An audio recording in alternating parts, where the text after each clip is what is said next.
भाजपच्या बटेंगे तो कटेंगे या नाऱ्यामुळे महायुतीत सध्या अजित पवारांची कोंडी होऊ लागली आहे। दररोजच्या भाषणांमध्ये अजित पवारांना त्याबाबत स्पष्टीकरण देत विरोध करावा लागतोय। त्यावरून काँग्रेसच्या बाळासाहेब थोरात यांनी अजित पवारांना एक आव्हानच दिलेलं आहे। पाहूया आमचा हा स्पेशल रिपोर्ट। बटे थे तो कटे थे, बटे थे तो बटेंगे तो कटेंगे। मी त्यांना सांगितलं ही घोषणा शिवशाहू फुले आंबेडकरांच्या महाराष्ट्राला चालणार नाही। भाजपच्या बटेंगे तो कटेंगे नाऱ्यावरून अजित पवार गटाची महायुतीत कोंडी होते। एका बाजूने भाजप नेते बटेंगे तो कटेंगेंचं रोज समर्थन करतायत आणि त्यावर रोज रोज अजित पवार गटाला स्पष्टीकरण देत या नाऱ्याला विरोध करावा लागतोय। यावर जर खरोखर अजित पवारांनी विचारधारा सोडलेली नसेल तर त्यांनी महायुतीतून बाहेर पडावं असं आव्हान काँग्रेसच्या बाळासाहेब थोरातांनी दिलंय। मुझे लगता है कि दशकों अजित दादा ऐसे विचारों में रहे हैं कि जिन विचारों में सेक्युलरिज्म नाम का एक इस प्रकार का विचार है जो मैं ऐसा मानता हूं कि हिंदू विरोधी है। Secularism, there is no real secularism amongst those who call themselves secularist. जनता का मिजाज और नेशनलिस्ट मिजाज ये समझने में थोड़ा समय उनको लगेगा। बटेंगे का है, कटेंगे तो बटेंगे ना, बटेंगे तो कटेंगे। असली काहीतरी घोषणा केली। मी त्यांना सांगितलं ही घोषणा शिवशाहू फुले आंबेडकरांच्या महाराष्ट्राला चालणार नाही। आम्ही सगळे युगपुरुष छत्रपती शिवाजी महाराज यांच्या विचारांनी पुढे चाललो। रयतेचं हिंदवी स्वराज्याचं स्थापना केली, त्यावेळेस रयतेचं राज्य केलं। रयतमध्ये सगळे आले, सगळे।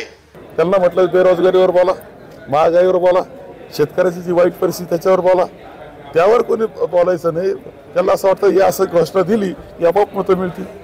आणि जर अजित पवारांना वाटत असेल की हे नको होतं असं तर त्यांनी खरं म्हणजे महायुतीतून बाहेर येणं आवश्यक होतं। नुसतं फक्त असं म्हणायचं आणि गप्प बसायचं हेही बरोबर नाही। अजित पवार गटाची सध्या या नाऱ्यावरून दोन्ही बाजूने कोंडी झाली। एका बाजूला शरद पवारांच्या मुख्य निशाण्यावर अजित पवार गटाचे प्रमुख नेते आहेत। विचारधारेवरून अजित पवार गटावर सवाल केले जात आहेत आणि दुसरीकडे भाजपचा नारा चुकीचा ठरवत आम्ही विचारधारा सोडली नसल्याचं अजित पवार गटाला वारंवार सांगावं लागतंय। विशेष म्हणजे 2 दिवसांपूर्वी राष्ट्रवादीला विचारधाराच नसल्याचं छगन भुजबळ आणि अजित पवार म्हणाले होते। मात्र बटेंगे तो कटेंगे नाऱ्यावर आम्ही विचारधारा सोडली नसल्याचा दावाही अजित पवार करतायत। मग खरं सांगू ना, मी एक मोठं स्टेटमेंट करू इच्छितो। खरं भाजपला एक काहीतरी आयडियोलॉजी, बरोबर, कुणाला पसंत पडेल, कुणाला पसंत नाही पडणार, बरोबर। काँग्रेसची एक आयडियोलॉजी आहे, शिवसेनेची नाही म्हटलं तरी एक आयडियोलॉजी आहे, बरोबर। आमची आयडियोलॉजी काय आहे? ये आप महाराष्ट्र में आइडियोलॉजी ये वो मत पूछो।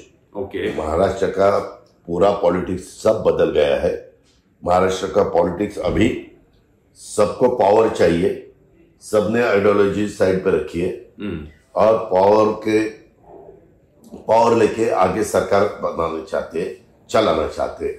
मी त्यांना सांगितलं ही घोषणा शिवशाहू फुले आंबेडकरांच्या महाराष्ट्राला चालणार नाही।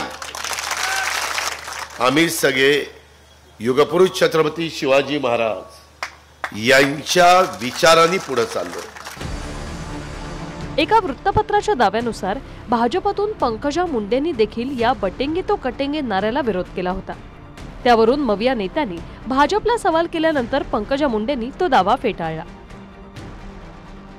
रंजक गोष्ट म्हणजे खुद्द योगी आदित्यनाथ फडणवीसांनी बटेंगे तो कटेंगेचा शब्दप्रयोग करूनही भाजपचा कोणताही नेता असं म्हणालेला नाही। बाहेरून काही लोक खोटं पसरवत असल्याचं भाजप खासदार अशोक चव्हाणांचं मत आहे। नारायण राणेंनी सुद्धा एका गोष्टीचा किती कीस पाडणार म्हणत यावर फार बोलणं टाळलंय। बटे थे तो कटे थे, बटे थे तो बटेंगे तो कटेंगे। ये कोई अधिकृत बयान बीजेपी से किसी का नहीं है। ये शायद बाहर से कोई बयान, झूठे बयान करवा रहा है। बीजेपी ने अपने आप को इससे डिस्टेंस किया है। भाजपा के कोई नेता ने ऐसा बयान नहीं किया है। आम्ही एवढे ना बचेंगे ना कटेंगे, सब एकत्र आहोत। नाही, नो कॉमेंट्स याच्यावर. उगाच ते चांगला प्रश्न विचारा रत्नागिरी कोकणाबद्दल. आता आम्ही त्याच्यावर तर कोणतरी बोलला म्हणून त्याचा किस किती काढायचा. No comments. काही राजकीय जाणकार मात्र ही महायुतीनं ठरवलेली रणनीती असल्याचं म्हणतात.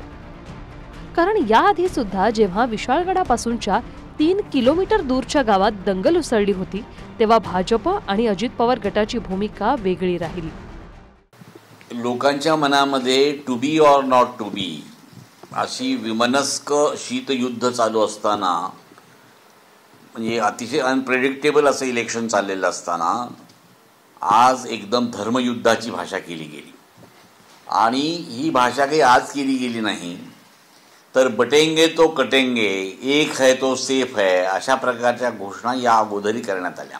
म्हणजे खरं म्हणजे विकासाचं प्रचंड काम केल्यानंतर या घोषणांची गरज पडू नये. Bureau report, TV9 Marathi.